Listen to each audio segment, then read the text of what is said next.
In Paul R. Hill's book, Unconventional Flying Objects, he attempts to salvage conservation of linear momentum by positing that UFOs are propelled by some force which pushes off on the body of the Earth through its gravitational field.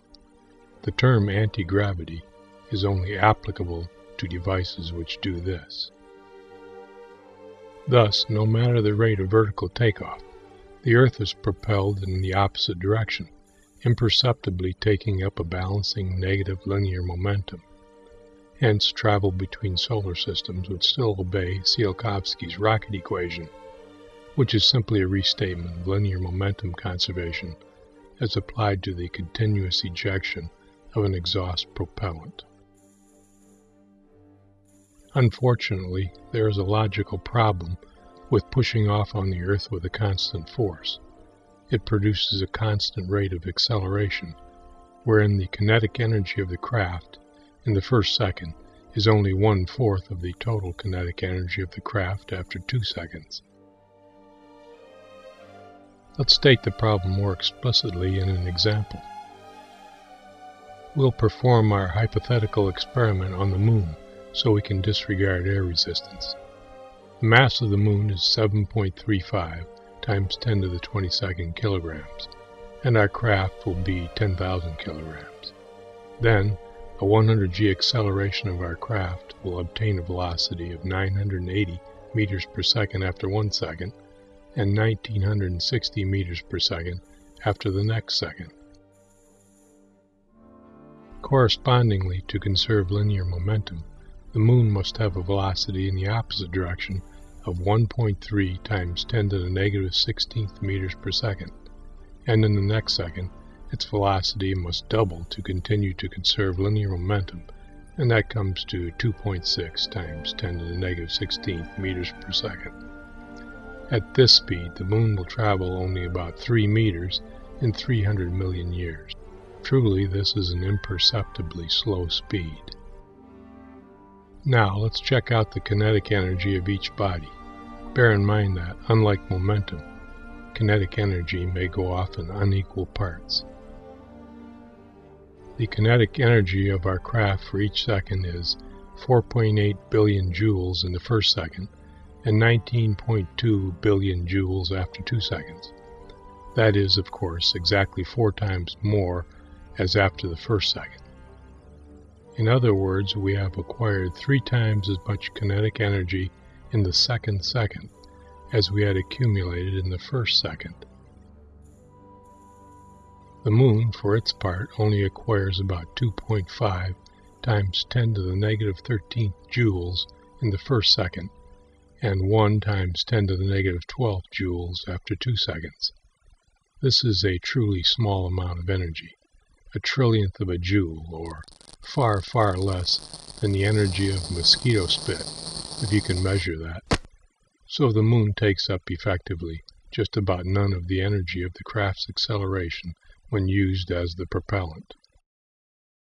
We are therefore forced to deduce that the propulsion system of the craft under uniform acceleration, that is, operating under constant load, produces 3 times as much energy in the second as it did in the first second.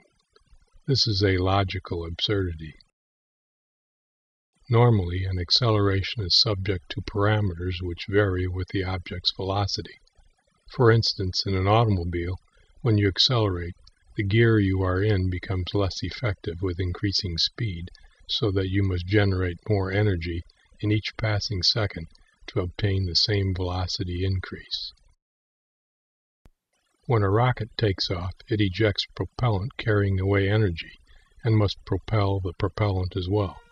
The net result is that a rocket, under uniform acceleration, gains energy in a way which is balanced, so that both linear momentum and energy conservation are in order. For rocketry, energy conservation is bound up with carrying the propellant with the craft. Hence, Tsiolkovsky's rocket equation is derived. Well then, might we say that the Earth, being farther away each second, and due to the inverse square law, does not effectively contribute to the craft's acceleration, and that therefore the propulsion system must be throttled up to maintain constant acceleration, thereby using up more energy required to balance the conservation equations. Let's check out the vertical distance traveled by our craft in the first second and the next. In the first second, we go 490 meters further away from the Moon's center, starting at its surface, which is 1,737,400 meters from its center. So in that first second, we are changing our position in the Moon's gravitational field by only 1 part in 3,545. In the next second, we've gone a total of 1,960 meters, which is a change of 1 part in 886, or about 1 part in 1,000. These small variances in the Moon's gravitational field strength do not comport with the expenditure of energy as embodied in the kinetic energy of the craft.